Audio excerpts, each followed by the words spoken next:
up, Internet? Long time no see. It's me, Prady P. Welcome back to my channel. Today I am really excited to be filming this because I have finally completed Crescent Rose. She's painted, she's weathered, she's clear coated, she's ready to go, and I absolutely can't wait for the Steampunk Festival, which is all the way in September. But I wanted to show you guys how I just finished up this amazing prop. I'm really proud of it. It's my first EVA foam prop, so enjoy. Alright, so you guys can see where I have primed my prop here with a thin layer of Plasti-Dip, which is a rubberized coating that is great for priming EVA foam. Then I went in and filled in all of the black painted areas with a layer of black acrylic paint. After using my darkest color first, I then went in with a wide synthetic brush and painted the red parts of Crescent Rose.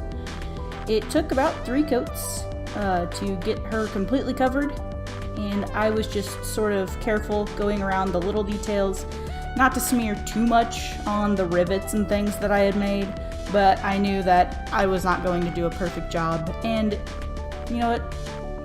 Mistakes on painting can just be counted as weathering.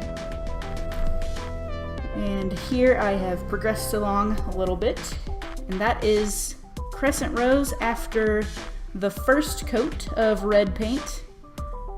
And I thought it looked pretty great, but once it dried it was darker. Alright you guys, so after about 3 coats of each color of paint, I have a painted, ready to weather Crescent Rose prop.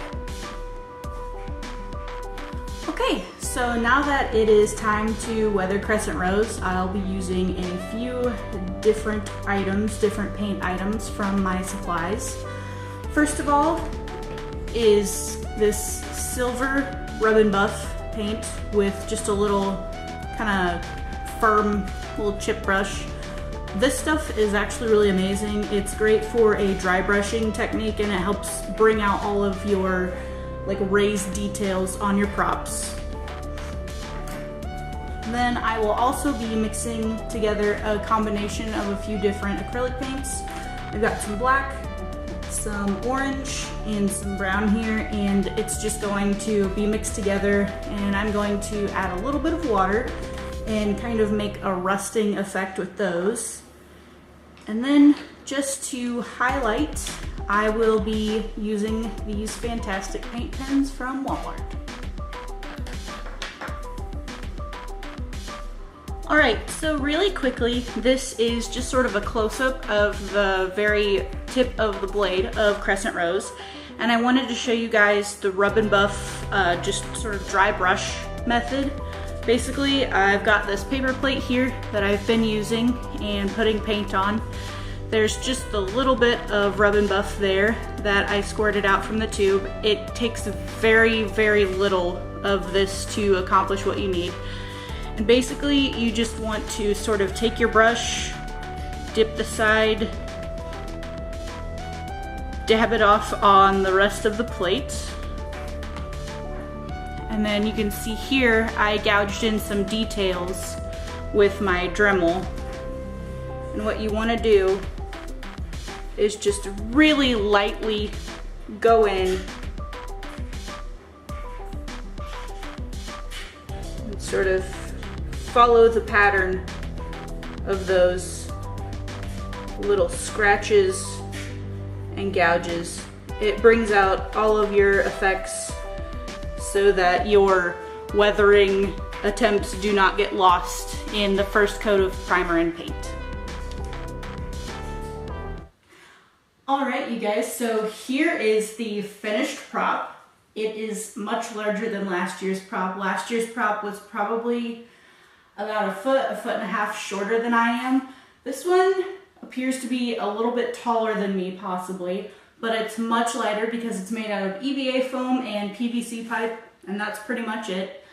The painting, it took about 2 to 3 coats for each layer, and you can kind of still see some brush strokes on it, which is okay because it kind of gives it almost like a like a metal effect.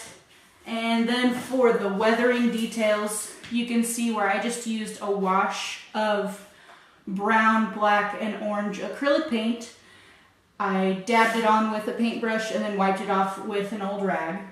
And here you can really see all the little details that I dry brushed in with some silver rub and buff paint.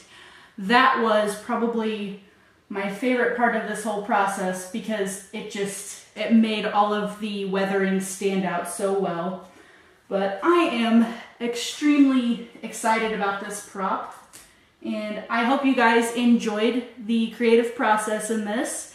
If you have any questions, please be sure to let me know in the comments. If you like this video, be sure to give it a thumbs up.